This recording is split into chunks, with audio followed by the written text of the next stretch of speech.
उन तीनों को अच्छे से बर्फ के पानी में नहलाने के बाद रोहिणी जी उन सभी गार्ड्स की तरफ देखते हुए उन्हें ऑर्डर देकर कहती हैं, अब इन तीनों को उठाकर बाहर फेंक दो और ध्यान रहे ये लोग ना तो वहां से कहीं और भाग सकें और ना ही अंदर आ सकें।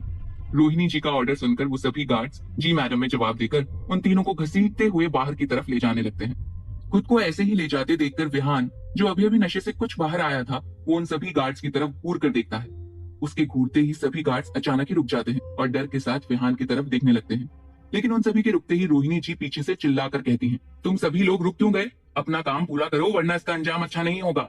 रोहिणी जी की बात सुनकर वो सभी गार्ड्स अपनी आंखों में आंसू लिए जी मैडम का जवाब देते हैं। उन बेचारों की तो पहले ही हालत खराब थी। विहान का ऐसा घूरना और ऊपर से रोहिणी जी का ऑर्डर उनके लिए आगे खाई और पीछे कुआं वाली सिचुएशन ले आया था।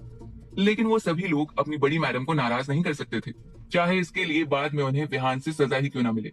वो सभी गार्ड्स विहान और उसके दोनों दोस्तों को ले जाकर सीधे गार्डन में पटक देते हैं और उन तीनों की तरफ देखकर अपने हाथ जोड़कर उनसे माफी मांगते हुए कहते हैं, बॉस, करण सर और आशीष सर, प्लीज हमें माफ कर दीजिए और हमें इसके लिए सजा मत दीजिएगा।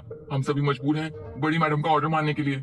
वहीं उन सभी गार्ड्स की बातें सुनकर जमीन पर गिरा हुआ विहान गुस्से से घूर कर उन सब की तरफ देखता है, लेकिन वो उनसे कुछ नहीं कहता। वहीं उन तीनों को गार्डन में फेंकने के बाद वो सारे गार्ड्स हॉस्पिटल के एंट्रेंस और एग्जिट डोर को अच्छे से कवर करके खड़े हो जाते हैं।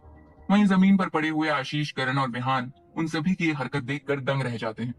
इस समय नवंबर खत्म होकर दिसंबर महीना आ गया था, जिस वजह से हवा में एक अलग ही सर्द लहर थी।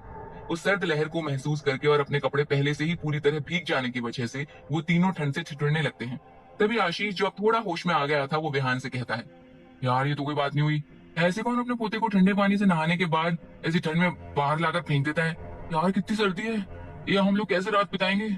इतना कहते हुए वो खुद को कवर करने की कोशिश करने लग जाता है, लेकिन उसकी कोशिश का कोई फायदा नहीं होता। वहीं विहान इस समय लगातार उन सभी गार्ड्स की तरफ घूरे जा रहा था, लेकिन वो सभी गार्ड्स तो विहान और उसके दोस्तों को पूरी तरह इग्नोर कर रहे थे। ये सब देखकर विहान तुरंत गार्डन की दूसरी तरफ जाने लगता है। विहान को ऐसे वहां से जाते देखकर करण और आशीष उसका पीछा करते हुए उसे पीछे से ही कहते हैं, यार तुम भी बड़े गजब हो, कोई रास्ता तो बताओ इस मुसीबत से निकलने का।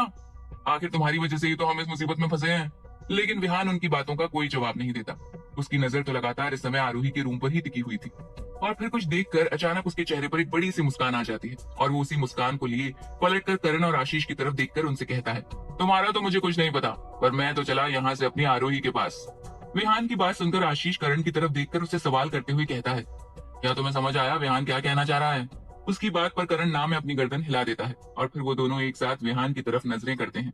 लेकिन उसकी तरफ देखते हुए वो दोनों शॉक्ड हो जाते हैं, क्योंकि कुछ पल पहले विहान जो उनके बगल में खड़ा था वो इस समय वहां पर नहीं था। ये